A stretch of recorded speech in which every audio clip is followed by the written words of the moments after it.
Hola, espero que estén muy bien. Dios los bendiga a todos. Quiero darles una enseñanza de lo que voy aprendiendo del libro de los Reyes, porque estamos en los últimos tiempos. Realmente ahorita está el tiempo de la apostasía, porque ya nadie tiene fe y todos decimos que tenemos fe, pero no tenemos fe. Y no tenemos la verdadera fe. La gente sigue esperando un anticristo y se van a quedar esperando el anticristo, porque el anticristo no es un nombre, el anticristo es un tiempo como el que hubo en los tiempos de Noé, que todos estaban pecando, todos somos pecadores, pero el mundo está tan como en los tiempos de Noé, que todos somos anticristos al hacer lo contrario a Dios. Entonces nos vamos a quedar esperando un anticristo y va a llegar Dios y no vamos a alcanzar a acomodarnos, pero pues bueno, Dios no va a perder a ninguno de los suyos. Y quiero darles una invitación a todas las religiones que pues se creen que están bien en su religión. Yo fui cristiano toda mi vida y católico. Nací en una familia católica. Toda la familia es católica.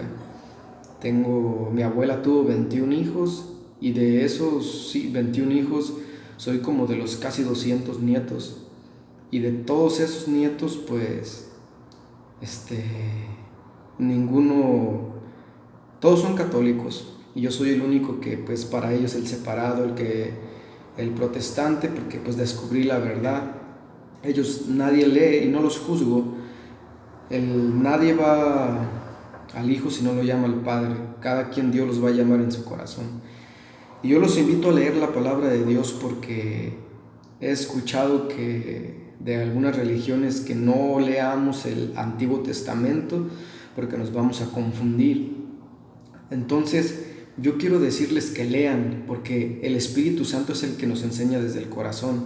Tenemos que escudriñar las Escrituras y aprender, porque el Espíritu Santo es el que nos va a enseñar, no nos vamos a equivocar. Y por eso quiero leerle algo de los reyes de Josías, que después de Salomón se dividió el reino de Israel, fue norte y sur, que fue Israel y Judá. Entonces, en total en Israel fueron, después de Salomón, 19 reyes, y en Judá fueron 20 reyes. El primero de Israel fue Jeroboam y el primero de Judá fue Roboam. El último de Israel fue Oseas y el último de Judá fue Sedecías. Pero hubo un solo rey bueno en el reino de Israel, que fue Jehú, el número 10, y fueron 8 reyes buenos en Judá. Y los reyes buenos reinaron más de 40, 50 años, y los malos reinaban hasta de una semana, 2 años, 3 años, máximo como 20 y tantos años, los malos, que fueron los de Israel. Y hubo el número 16 de Judá, fue Josías, y me gustó lo que él hizo, porque estaba unos reyes, 2 antes reyes de Josías, el papá y el abuelo, fueron unos reyes que quemaban hasta los hijos en la hoguera. Hicieron cosas que pues no le gustaban a Dios, hicieron cosas horribles. Y Josías cambió todo porque encontró las Escrituras. Él fue el que leyó de nuevo la ley de Dios del que le había dado a Moisés y cambió totalmente su corazón. Se volvió a Dios porque ya todo estaba mal, así como estamos ahorita. Y pues se los voy a leer esa pequeña historia para que todos nos pongamos a leer el Antiguo Testamento. No nos vamos a confundir, el Espíritu Santo nos va a enseñar. No hagamos caso de que nos vamos a confundir o que nos llamen protestantes, pues el que habla las palabras de Dios, el mundo no lo va a escuchar y lo van a juzgar. Solo van a escuchar las cosas terrenales, porque no vienen de Dios esas palabras, porque somos sordos y ciegos. Les voy a leer de Josías. Tenía 8 años cuando subió al trono y reinó 31 años en Jerusalén. Hizo lo que es justo a los ojos de Dios y caminó tras las huellas de su antepasado David, no apartándose ni a derecha ni a izquierda. El año 18 del rey Josías, el rey mandó a la casa de Dios el secretario Safán, hijo de Asalías, hijo de Mesulán. Le dijo: anda a ver al sumo sacerdote Hilquías, que cuente exactamente el dinero que ha sido depositado en la casa de Dios y que los guardias de la puerta han recibido del pueblo, que se lo pase a los que dirigen los trabajos, a los que tienen a su cargo la casa de Dios. Estos a su vez se lo darán a los obreros que ejecutan las obras en la casa de Dios y que hacen las reparaciones de la casa, a los carpinteros, a los obreros de la construcción y a los albañiles, y con él se comprarán también la madera y las piedras talladas para reparar la casa. Pero no se les pida cuentas del dinero que se les entregue, porque son gente honrada. El sumo sacerdote Hilquías dijo entonces al secretario Safán: en la casa de Dios encontré el libro de la ley. Después se lo pasó a Safán, quien lo leyó. El secretario Safán fue luego a ver al rey y le entregó un informe diciéndole: tus servidores reunieron el dinero que estaba en la casa y se lo entregaron a los obreros encargados de la casa de Dios. Enseguida el secretario Safán comunicó la noticia al rey. El sacerdote Hilquías le dijo: me pasó un libro. Y Safán lo leyó en presencia del rey. Cuando el rey oyó las palabras del libro, rasgó su ropa. El rey dio esta orden al sacerdote Hilquías, a Ahicam, hijo de Safán, a Acbor, hijo de Micaías, el secretario Safán, y a su ministro Asaías: vayan a consultar a Dios por mí, por el pueblo y por todo Judá respecto a las palabras de este libro que se acaba de encontrar. Dios debe estar listo para descargar sobre nosotros toda su cólera, porque nuestros padres desobedecieron las palabras de ese libro y no pusieron en práctica todo lo que ahí está escrito. Dios dijo, Dios va a estar a punto de descargar su cólera ante nosotros. Entonces, por eso nosotros hay que leer, hay que aprender, que el Espíritu Santo discierna sobre nosotros y nos enseñe antes de que Dios descargue su cólera, porque el que se aleje del mal y regrese a Dios, ese alcanzará el perdón. Entonces el sacerdote Hilquías, Ahicam, Acbor, Safán y Asaías fueron donde el profeta Hulda, que era la profetisa Hulda, que era esposa de Salún, hijo de Tikvá, hijo de Jarjás, el custodio de la ropería, y que vivía en el barrio nuevo de Jerusalén. Cuando la pusieron al tanto de lo sucedido, les respondió: esto dice Dios, Dios de Israel: transmitan al hombre que los mandó donde mí esta palabra de Dios. Haré que caigan sobre este lugar y sobre sus habitantes todas las desgracias anunciadas en el libro que leyó el rey de Judá, porque me abandonaron y ofrecieron incienso a otros dioses. Provocaron mi cólera con sus conductas, por eso mi cólera en contra de este lugar será como un fuego que no se apaga. Y al rey de Judá, que los mandó a consultar a Dios, le repetirán esta palabra de Dios, Dios de Israel: tu corazón se ha conmovido y te has humillado delante de Dios al oír lo que se dice en contra de este lugar y de sus habitantes, cuya suerte será espantosa, como una maldición. Rasgaste tu ropa y lloraste delante de mí, y yo te he entendido. Oráculo de Dios: por eso te reuniré con tus padres y te haré descender en paz a la tumba, para que no veas todas las desgracias que acarrearé sobre este lugar. Le llevaron al rey esa respuesta. Fíjense nomás, cuando una persona es buena y a veces muere, a veces le decimos a Dios: ¿por qué te lo llevaste si era bueno?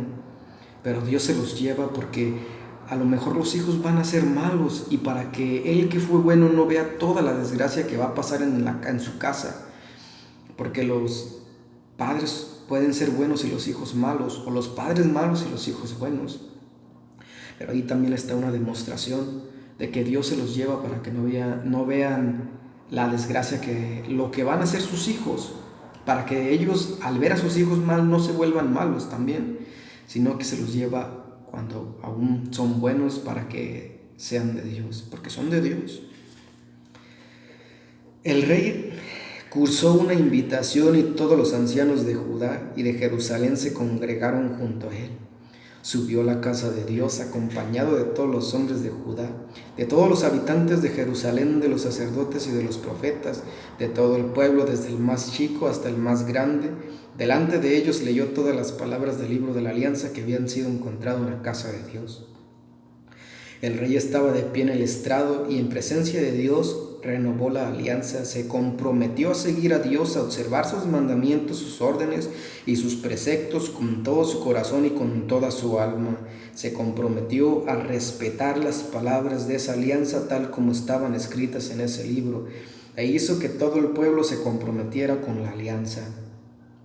Entonces, ¿por qué no hacemos lo que ese rey, que sus antepasados fueron malos, y él al encontrar las escrituras, al encontrar la palabra de Dios, se volvieron todos a Dios, y como era el rey, volvió a todos a Dios de nuevo? Entonces nosotros tenemos que leer, escudriñar para volver a Dios, para conocer, para saber que estamos mal, para arrepentirnos, porque al arrepentirnos nos bautizamos, renacemos de nuevo del agua y del Espíritu, y es como Dios nos da un espíritu nuevo y somos una persona nueva, y pues ya dejamos la vieja y andamos por el bien, que es volver pues por el camino de Dios. El rey ordenó al sumo sacerdote Elías, el sacerdote, que lo seguía en jerarquía, y a los guardias de la puerta, que echaran fuera de la casa de Dios todos los objetos que habían sido echados para Baal, para Acera y para todo el ejército de los cielos. Mandó quemarlos fuera de Jerusalén en una hoguera en el Cedrón, y las cenizas las llevaron a Betel. Acabó con los falsos sacerdotes que habían, instalaron los reyes de Judá que ofrecían incienso en los altos lugares. Instaurados los reyes.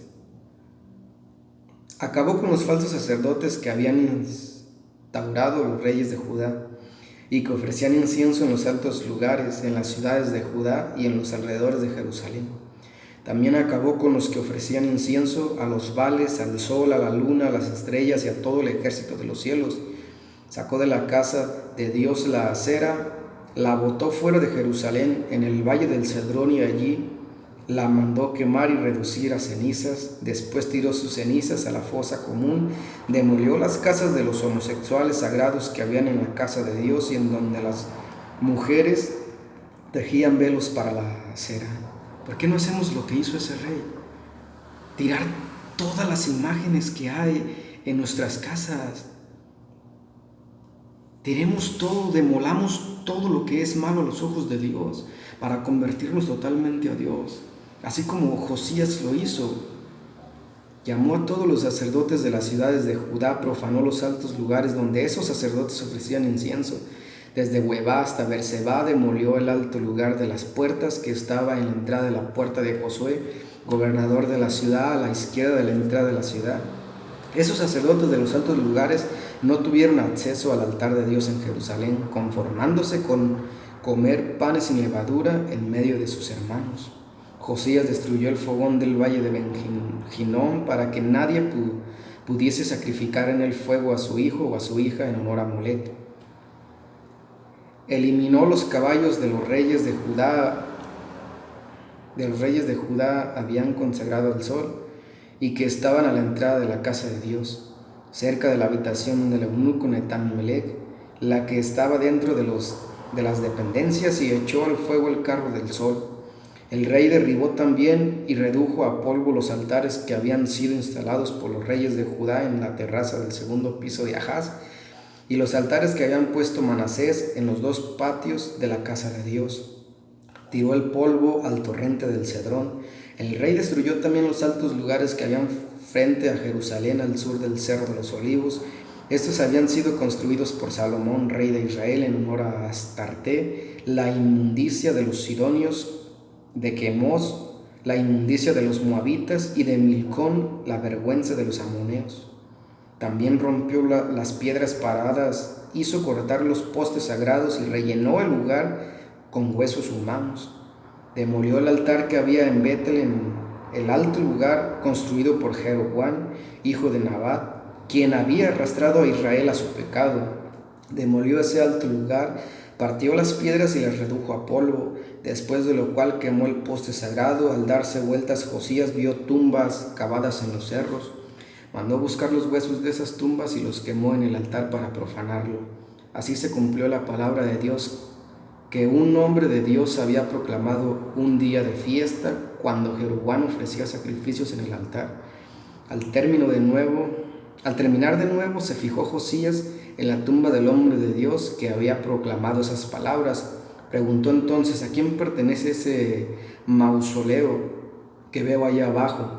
La gente de la ciudad respondió: es la tumba del hombre de Dios que vino de Judá para anunciar lo que acabas de hacer con el altar de Betel. El rey les dijo: déjenlo, que nadie toque sus huesos. Se respetaron pues sus huesos, como también los del profeta que había venido de Samaria. Josías hizo desaparecer todas las cosas de los altos lugares que los reyes de Israel habían instalado en las ciudades de Samaria y que habían provocado la cólera de Dios. Las trató igual como lo hizo con Betel. Mandó a ejecutar en sus altares a todos los sacerdotes. No termino de leer todo lo que demolió, de todo lo malo que hicieron todos los otros dioses. Pero Dios sabía pues que eran dioses malos, pero los dejaba porque pues había hecho una promesa a David, que en su trono se iban a sentar sus hijos, pero entre más eran más malos. Entre más nacía el hijo del rey, el rey que iba siendo más malo. Por eso igual pasa hoy en día. Cuando Jesús resucitó y subió al cielo, Él dejó a sus apóstoles, pues los dejó buenos, y así como eran buenos, fueron saliendo malos, cada vez más malos. Y no digo que todos son malos, no los juzgo ni debemos juzgar para no ser juzgados, pero esa es la verdad, que nos mienten. Por eso nos dicen que no leamos el Antiguo Testamento, porque nos vamos a confundir, porque vamos a encontrar la verdad y nos vamos a alejar de ellos y vamos a dejar de mantenerles.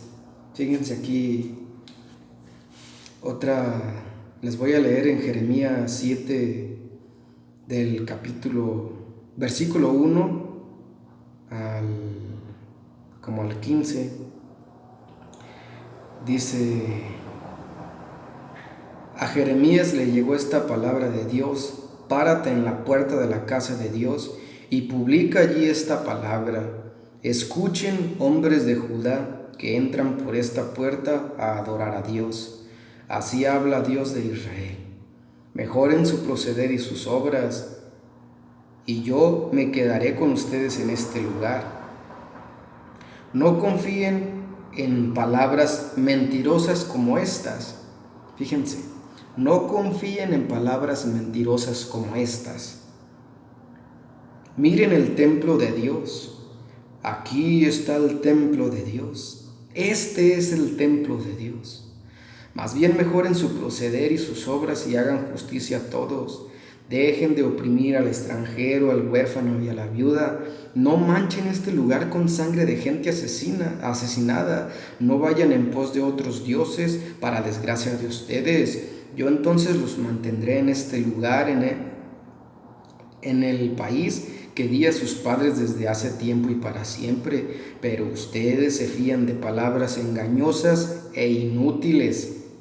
Ustedes roban, matan, toman la esposa del prójimo, juran en falso, ofrecen sacrificios a otros dioses que no son de ustedes, y luego vienen a presentarse ante mí en este templo que lleva mi nombre y dicen: aquí estaremos seguros después de cometer tantas maldades.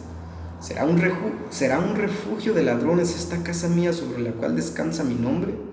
Es así como la ven ustedes, pero yo también he visto.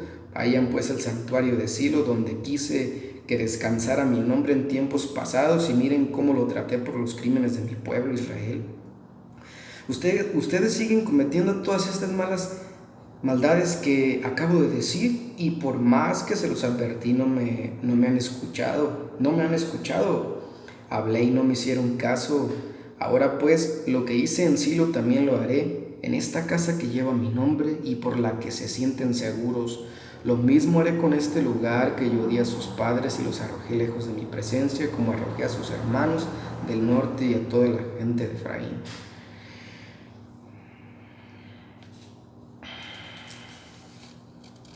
También en Hechos 17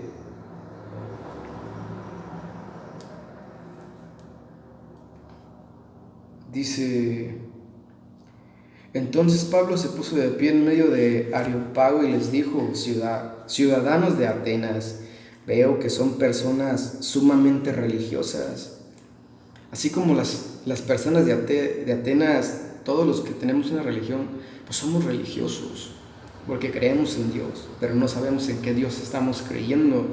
Creemos más bien en el hombre porque no estamos creyendo a Dios en el corazón, sino que estamos escuchando a hombres sin saber en qué nos enseñan. Por eso Dios dejó escrito su palabra, para que cada quien lea, y el mismo Espíritu Santo nos enseña desde el corazón. Veo que son personas sumamente religiosas. Mientras recorría la ciudad contemplando sus monumentos sagrados, he encontrado un altar con esta inscripción: al Dios desconocido. Pues bien, lo que ustedes adoran sin conocer es lo que yo vengo a anunciarles. El Dios que hizo el mundo y todo lo que hay en él no vive en santuarios fabricados por manos de humanos. Dios no vive en templos construidos por manos de hombres. Pues es Señor del cielo y de la tierra, y también poco necesita ser servido por manos humanas, pues ¿qué le hace falta al que da a todos la vida, el aliento y todo lo demás? Habiendo sacado de un solo tronco toda la raza humana, quiso que se estableciera sobre toda la faz de la tierra y fijó para cada pueblo cierto lugar y cierto momento de la historia. Habían de buscar por sí mismos a Dios, aunque fuera a tientas, tal vez lo encontrarían. En realidad no está lejos de cada uno de nosotros, pues en él vivimos, nos movemos y existimos. Como dijeron algunos poetas suyos, somos también del linaje de Dios. Si de verdad somos del linaje de Dios, no debamos pensar que la divinidad se parezca a las creaciones del arte y de las fantasías humanas, ya sea de oro, plata o piedra. Por eso, si creemos en Dios, no nos hagamos ninguna imagen, nada. Tiremos todas las imágenes, hagamos lo que hizo el rey Josías, porque él se alejó de todo el mal, porque encontró las escrituras, encontró la ley, encontró la verdad y se volvió a Dios. Pues los invito a que se vuelvan a Dios leyendo el Antiguo Testamento, para que entiendan también el primero. Y Dios va a discernir sobre ustedes un Espíritu Santo que les enseñará toda la verdad. Ese Espíritu que cada mañana al levantarse les va a hacer pensar por qué pasa esto y por qué pasa el otro, y conforme vayan entendiendo les va a ir Él enseñando la verdad. Porque Dios viene, Dios vive aquí, está con nosotros, pero Él viene por los suyos, Él viene por lo prometido, Él viene a cumplir lo que prometió a nuestros antepasados, Abraham, Isaac y Jacob, y a cumplir ese pacto que hizo con los israelitas de venir por su pueblo, y se lo llevará, porque pasará la tierra, pero no su palabra. Y mucha gente no cree en el rapto, pero Dios viene. Así que volvámonos a Dios, despertemos, busquémoslo a Dios.